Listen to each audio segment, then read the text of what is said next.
이란 사태 이후 기름값이 무섭게 오르고 있습니다. 서울 휘발유 가격이 리터당 평균 1,900원을 넘어섰습니다. 화물 운송용으로 주로 쓰이는 경유값도 1,900원을 넘어서면서 휘발유 값을 역전했습니다. 정부가 시장 점검에 나섰는데요. 기름값 상한제를 실시할 가능성이 커지고 있습니다. 오현주 기자입니다. 서울 중구의 한 주유소, 휘발유 가격이 리터당 2,000원을 훌쩍 넘었습니다. 화물차들이 주로 이용하는 경유값은 더 비쌉니다. 서울 평균 휘발유와 경유값 모두 1,900원 선을 넘겼는데 3년여 만의 일입니다. 저렴한 곳을 찾아와도 가격 인상 속도가 무섭습니다. 당연히 그렇게 할 수는 있죠. 분명히 좀 차이가 시차는 있을 수 있는. 보통 국제유가는 국내에 2주 정도 시차를 두고 반영되는데 이란 사태 직후부터 기름값이 실시간으로 반영되듯 가파르게 뛰고 있습니다. 비정상적인 가격 상승으로 보고 있는 정부는 현장 점검에 나섰습니다. 정량 검사를 진행을 할 거고 주유소 소장님의 도움을 받아서 휘발유 20리터 세팅을 했고 가격이 높은 주유소를 대상으로 정량대로 주유하는지 가짜 석유는 없는지 등을 확인합니다. 국내 기름값에 상한선을 두는 최고 가격제 카드도 적극 검토하고 있습니다. 필요하다면은 유종별, 지역별로 최고 가격 지정까지 지금 검토가 들어갔습니다. 산업부에서 검토를 들어갔고. 석유사업법 제23조에 따라 필요한 경우 가격 상한선을 정할 수 있는데 일선 주유소의 부담이 커질 수 있다는 지적도 나옵니다. 상한선이 됐을 때 저희들이 사익 가격하고 그 갭이 작다고 그러면 저희들도 어려움이 좀 많을 것 같습니다. 정부의 엄중 경고와 소비자들의 원성에 정유업계는 개별 주유소의 가격 결정 탓이라는 반면 주유소 측은 가격 상승 1차 요인은 정유사 공급 가격 인상이라며 내탁 공방을 벌이고 있습니다. TV조선 오현주입니다. 이란 사태가 보신 것처럼 점점 극단으로 치달으면서 국제유가 요동치고 있죠. 국내 기름값도 하루가 다르게 오르면서 정부가 강력한 대책을 취하겠다고 합니다. 유가가 어떻게 될지 그리고 경제에 미치는 영향이 어떨지 이화여대 경제학과 석병훈 교수 모시고 자세히 다뤄보겠습니다. 어서 오십시오, 교수님. 안녕하십니까.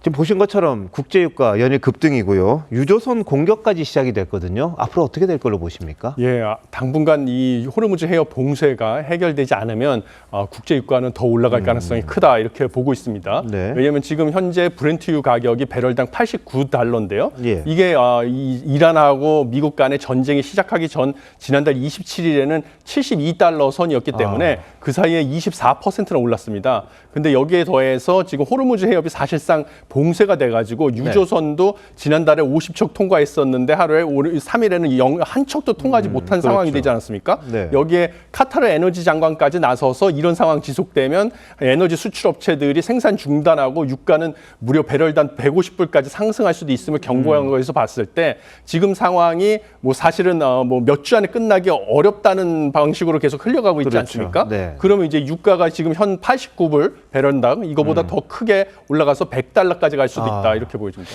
자, 그런데 그 여파인지 지금 국내 기름값도 무섭게 지금 오르고 있어요. 그런데 보통 한 2주 정도 뒤에 반영이 된다는 게 일반적인 예지 않습니까? 근데 이게 지금 실시간으로 시세가 반영되는 느낌인데 그건 왜 그렇습니까?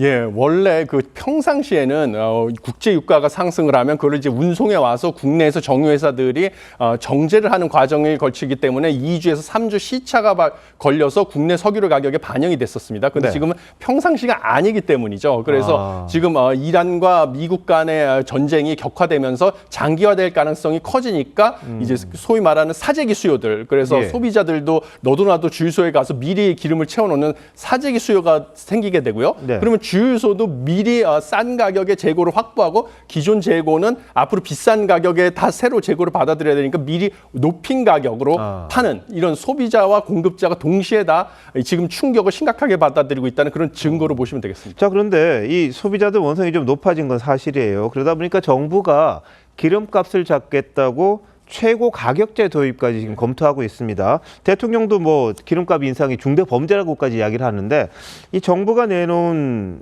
진단과 처방 잘 될까요? 어떨까요?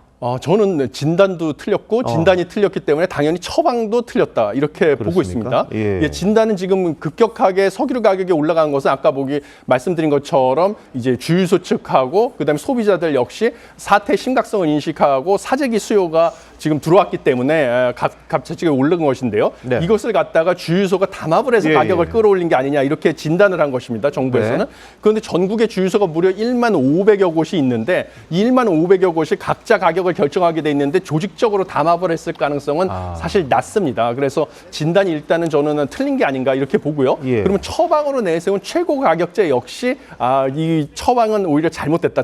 왜냐하면 가격 상한을 정해놓으면 가격을 억제하는 것처럼 보이지만 실제로는 시장에 왜곡이 발생할 수가 있습니다. 그렇죠. 그래서 뭐 여러 가지 왜곡이 발생할 수 있는데요. 첫 번째는 정유업체들이랑 주유소가 사실 수지 타산이 안 맞지 않습니까? 네.